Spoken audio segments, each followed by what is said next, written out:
Hello dear friends, today we are going to discuss fourth part of this unit. इस unit में हमने आपके पास alkene को explain कर चुके हैं, एल्काइन को एक्सप्लेन कर चुके हैं और हम बात करने जा रहे हैं डाइईन वाले पे। तो डाइईन नाम से क्लियर है कि जिनमें double bond triple double bond होते हैं उन्हें एल्कीन वर्ड यूज किया जाता है और जिनमें दो दो डबल बॉन्ड होते हैं वो आपके डाइईन होते हैं। तो यहाँ पर हम डाइईन को एक्सप्लेन करने जा रहे हैं। थोड़ा सा मैं इसे क्लासिफाई कर दूं कि डाइईन जो होते हैं वो दो जिनमें दो दो डबल बॉन्ड होते हैं उन्हें डाइईन कहते हैं। आईयूपीएससी वाला मेरा आईयूपीएससी वाले पे मैंने एक वीडियो बनाई, उसे देखना, सारी आईयूपीएससी समझ आ जाएगी और उसके बेसिस पर सारे कंपाउंड भी समझ आएंगे। तो मैं उसे बढ़ा करके इस पार्ट को और एक्सटेंड नहीं करना चाह रहा, तो आप आईयूपीएससी वाले यूनिट वहाँ पे से वो आईयूपीएससी वाला पार्ट उस वीडियो में आप देख सकते हैं। बाकी मैं इसके डाइईन को थोड़ा सा दो टाइप में कैटेगराइज कर दूँ। तो डाइईन आपके दो टाइप के होते हैं, एक होते हैं क्यूमुलेटिव डाइईन और एक होते हैं आपके पास ऑल्टरनेटिव डाइईन। तो क्यूमुलेटिव और ऑल्टरनेटिव क्या होते हैं?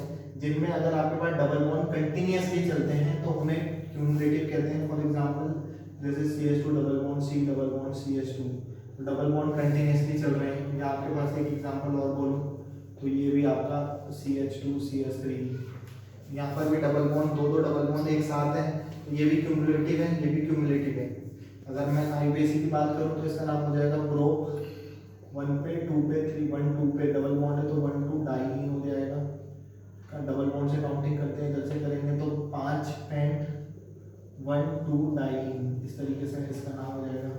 ऑल्टरनेटिव डाइईन उनको कहते हैं जिनमें आपके पास डबल बॉन्ड ऑल्टरनेटिवली लगे होते हैं। फॉर एग्जांपल जैसे ये है, यहाँ पे डबल बॉन्ड दो दो डबल बॉन्ड है लेकिन double bond single bond double bond single bond इस तरीके का कॉन्जुगेशन है, तो इसलिए डबल बॉन्ड से काउंटिंग कर रहे हैं और ये ऑल्टरनेटिव डाइईन कहलाते हैं।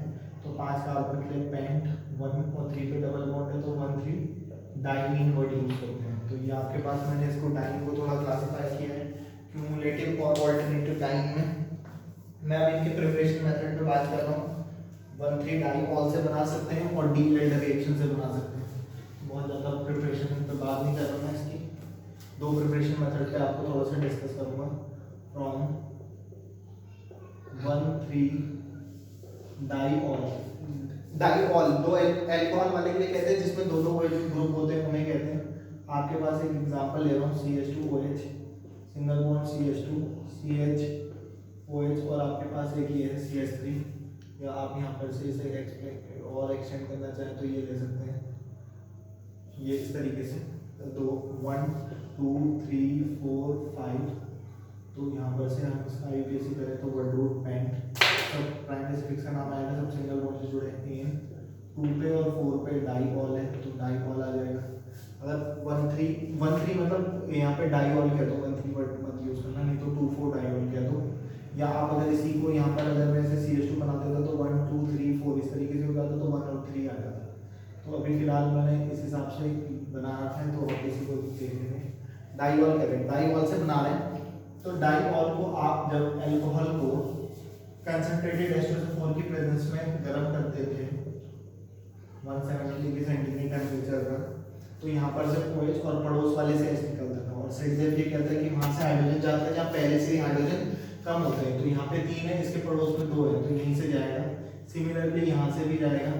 आपके पास यहाँ पर 2 वाटर के मॉलिक्यूल 2 वाटर मॉलिक्यूल बाहर निकल जाएंगे और जैसे 2 वाटर मॉलिक्यूल बाहर निकलेंगे तो CH3 CH single bond C single bond CH और CH3 है।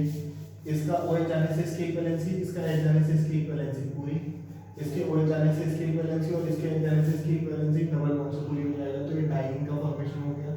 तो पेंट 2 3 डाइईन का फॉर्मेशन हो जाएगा। तो आप डाइऑल से आप डाइईन का फॉर्मेशन कर सकते हैं, एक मेथड। दूसरा मेथड है retro D Elder reaction, retro deals elders reaction. तो रेट्रो डी एल्डर रिएक्शन है, retro D Elder reaction D Elder की अपोजिट होती है। या फिर आप फ्रॉम साइक्लो एल्कीन से बना सकते हैं। तो साइक्लो एल्कीन से अगर हम बनाएंगे तो ये आपका साइक्लो एल्कीन है, साइक्लो हेक्सीन है, साइक्लो 6 कार्बन वाला तो हेक्स, साइक्लो हेक्सीन है। तो साइक्लो हेक्सीन को जब हाई टेम्परेचर पर गर्म किया जाता है तो ये बॉन्ड ब्रेक होता है, ये बॉन्ड ब्रेक होगा और ये वाला टूटेगा। तो क्या होगा देखते हैं यहाँ पर से, इन दोनों की एक एक वैलेंसी खुल गई, इन दोनों की खुल गई और इन दोनों की सभी की एक एक वैलेंसी खुल गई।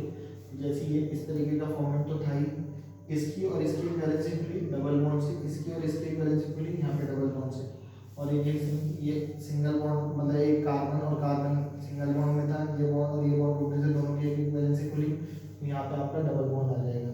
तो ये आपका बना है ब्यूट 1,3 डाइन ब्यूटाडाइन, और आपके पास ये बना है CH2 double bond CH2। Understood है, यहाँ कार्बन होता है, तो यहाँ पे आपका ये जो बना है वो एथीन बना है।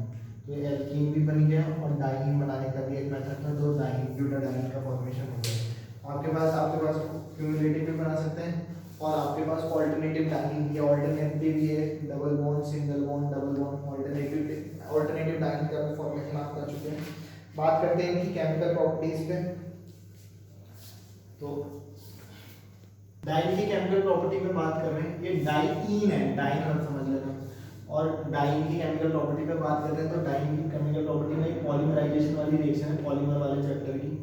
तो इसमें हम फॉर्मेशन करेंगे formation of Buena S, formation of Buena S. तो ब्यूना एस में क्या होता है, जब आप स्टाइरीन की रिएक्शन, इसे कहते हैं styrene, C double bond CH2, ये है हमारा स्टाइरीन। जब स्टाइरीन की रिएक्शन ब्यूट, ये BU का मतलब ब्यूटाडाइन, ब्यूटाडाइन ये ब्यूट 1,3 डाइन बोलो चाहे ब्यूटाडाइन के। तो जब स्टाइरीन की रिएक्शन ब्यूटाडाइन से कराते हैं, इसके भी N मोल्स और इसके भी N मोल्स, तो ये बॉन्ड टूटेगा एडिशन रिएक्शन में, ये बॉन्ड टूटा दोनों की एक ही वैलेंसी, ये बॉन्ड टूटा है दोनों की एक, ये बॉन्ड टूटा सबकी एक ही वैलेंसी खुल गई। जब ये खुल गई तो आपके पास कुछ इस तरीके से जुड़ जाते हैं, ये बेंजीन तो ऐसे ही रहने वाला है।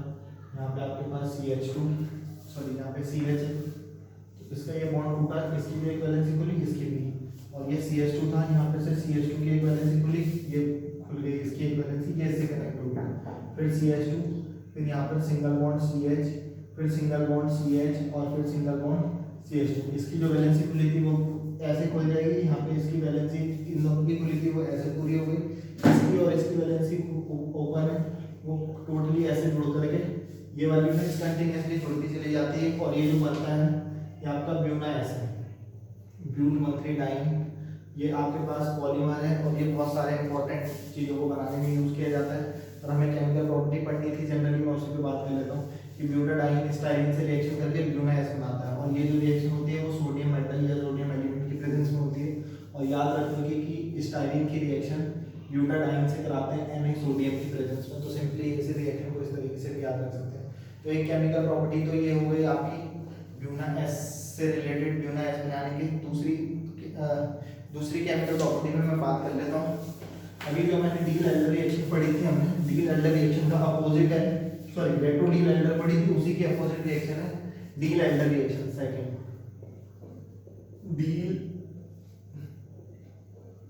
डील्स या डी-एल्डर्स रिएक्शन, इसे 4+2 cyclo addition reaction, 4+2 cyclo addition reaction भी कहते हैं। साइक्लो एडिशन क्यों कहते हैं वो भी समझते हैं।